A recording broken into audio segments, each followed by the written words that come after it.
നമ്മുടെ കർത്താവായ യേശു ക്രിസ്തുവിന്റെ നിസ്തുല്യമായ നാമത്തിൽ നിങ്ങൾക്കെല്ലാവർക്കും എന്റെ സ്നേഹ വന്ദനങ്ങളെ വീണ്ടും പ്രകാശിപ്പിക്കുന്നു.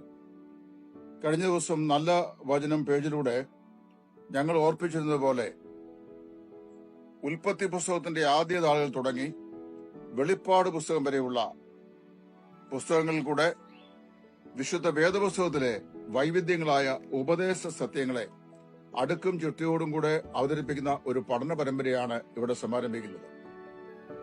ഈ പഠന പരമ്പരയ്ക്ക് പുതിയ നിയമ ഉപദേശ സത്യങ്ങൾ എന്ന് ഞങ്ങൾ നാമകരണം ചെയ്തിരിക്കുന്നു.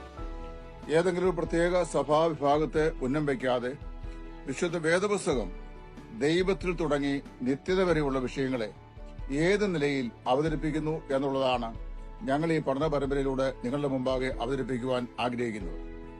അനുഗ്രഹിക്കപ്പെട്ട ഈ പഠനം ദൈവം എന്ന ശീർഷകത്തിൽ ആദ്യമായി ആരംഭിക്കുകയാണ്. വിശുദ്ധ വേദപുസ്തകത്തിൽ അത് തുടങ്ങുന്നത് തന്നെ ആദിയിൽ ദൈവം എന്ന് പറഞ്ഞുകൊണ്ടാണ്.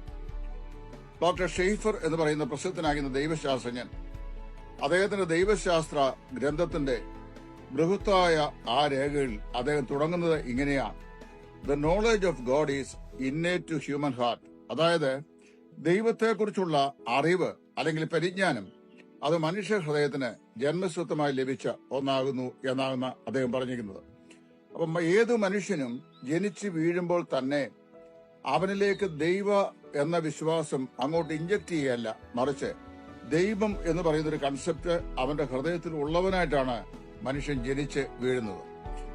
ദൈവത്തെക്കുറിച്ച് ഒരിക്കൽ പോലും കേട്ടിട്ടില്ലാത്ത അറിഞ്ഞിട്ടില്ലാത്ത ഒരു ശിശുവിനെ ഒരു മനുഷ്യ സമ്പർക്കവും കൂടാതെ, ഒരു ദേവാലയവും ഒരിക്കൽ പോലും അവനെ കാണിക്കാതെ, ഒരു കാലത്തും ദൈവത്തെക്കുറിച്ചുള്ള ഒരു പഠനം അവന് നൽകാതെ, ഏറ്റവും വിദൂരതയിൽ ഒറ്റപ്പെട്ടൊരു സ്ഥലത്ത് അവനെ വളരുവാൻ അനുവദിച്ചാലും ഒരു പ്രായമാകുമ്പോൾ അവന് ഏതോ ഒരു അദൃശ്യ ശക്തിയെക്കുറിച്ചുള്ള അവബോധം അവൻ ലംഘിക്കുകയും അവന് ഒന്നുകിൽ ഒരു കൽക്കഷ്ണം, അല്ലെങ്കിൽ ഒരു മരക്കഷ്ണം, അല്ലെങ്കിൽ ഉദയസൂര്യൻ ഏതെങ്കിലും ഒന്നിനെ തിരിഞ്ഞു നിന്ന് ആരാധിക്കുവാനുള്ള ഒരു തൃഷ്ണ അവന്റെ ഹൃദയത്തിലുണ്ടാവുകയും ചെയ്യും.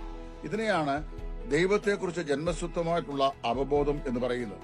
വിശുദ്ധ ബൈബിൾ ദൈവം ഉണ്ടെന്ന് തെളിയിക്കാനുള്ള ഗ്രന്ഥമല്ല, അത് തുടങ്ങുന്നത് തന്നെ ആദിയിൽ ദൈവം എന്ന് പറഞ്ഞുകൊണ്ടാണ്. ഉൽപ്പത്തി പുസ്തകത്തിന്റെ ആദ്യ താളിൽ 1-ാം അധ്യായം 1-ാം വാക്യം ഇങ്ങനെ ആരംഭിക്കുന്നു: ആദിയിൽ ദൈവം ആകാശവും ഭൂമിയും സൃഷ്ടിച്ചു. ആരാണ് ഈ ദൈവം? വിശുദ്ധ വേദപുസ്തകം വെളിപ്പെടുന്ന ദൈവം ആരാണ്? വിശുദ്ധ യോഹന്നാന്റെ സുവിശേഷം 4-ാം അധ്യായത്തിന്റെ 24-ാം വാക്യത്തിൽ വാഴ്ത്തപ്പെട്ട കർത്താവായ യേശു ക്രിസ്തു ശമരിയാക്കാരി സ്ത്രീയുമായി സമ്പാദിക്കുമ്പോൾ അവളോട് ഇപ്രകാരം പറയുകയുണ്ടായി: ദൈവം ആത്മാവാകുന്നു, സത്യനമസ്കാരികൾ ദൈവത്തെ സത്യത്തിലും ആത്മാവിലും ആരാധിക്കുന്നു. ദൈവം എന്ന് പറഞ്ഞാൽ അനാദിയായും ശാശ്വതമായും സ്ഥിതി ചെയ്യുന്നവനും സൃഷ്ടിയല്ലാത്തവനും സകല സൃഷ്ടികൾക്കും കാരണഭൂതനുമായി ആത്മസത്തയിൽ സ്ഥിതി ചെയ്യുന്നവനും അപ്പോൾ തന്നെ വ്യക്തമായ ഒരാളത്വമുള്ളതുമായിട്ടുള്ള ഒരു സംജ്ഞയാണ്. ദൈവം പ്രപഞ്ചത്തിന്റെ സൃഷ്ടിതാവാണ്. കാണപ്പെടുന്നതും കാണപ്പെടാത്തതുമായ സകലത്തിന്റെയും കാരണഭൂതനാണ് ദൈവം.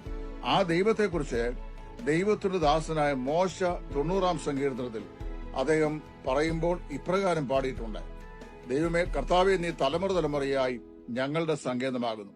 പർവ്വതങ്ങൾ ഉണ്ടായതിനും ഭൂമിയെയും ഭൂമണ്ഡലത്തെയും നിർമ്മിച്ചു മുമ്പ് അനാദിയായും ശാശ്വതമായും നീ ദൈവമാകുന്നു.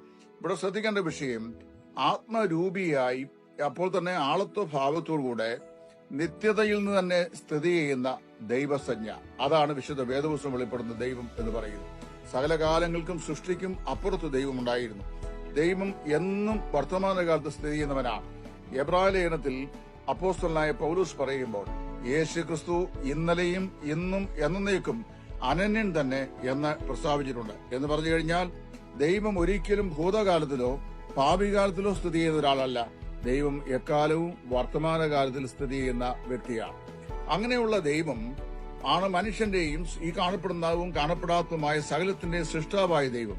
അങ്ങനെയൊരു ദൈവത്തെയാണ് അനാദികാലം മുതൽ സ്ഥിതി ചെയ്യുന്ന ദൈവം എന്ന് വേദപുസ്തകം വെളിപ്പെടുന്നത്. ആ ദൈവത്തെയാണ് ഉൽപ്പത്തി പുസ്തകത്തിന്റെ ആദ്യ താളുകളിൽ ആദിയിൽ ദൈവം ആകാശവും ഭൂമിയും സൃഷ്ടിച്ചു എന്ന വാക്കുകൊണ്ട് മോശ അവതരിപ്പിക്കുന്നത്. ആ ദൈവത്തെയാണ് കർത്താവെ, നീ തലമുറ തലമുറയായി ഞങ്ങളുടെ സങ്കേതമാകുന്നു എന്ന് മോശയും പ്രസ്താവിച്ചിട്ടുള്ളത്. ഈ പഠന പരമ്പര ഒരു അനുഗ്രഹമായി നിങ്ങൾക്ക് വരുന്ന പുസ്തകങ്ങൾ തുടർന്നാണ്. ദൈവത്തെക്കുറിച്ചുള്ള കൂടുതൽ വിഷയങ്ങൾ അടുത്ത എപ്പിസോഡിൽ കേൾക്കാം. ദൈവം നമ്മെ സഹായിക്കട്ടെ.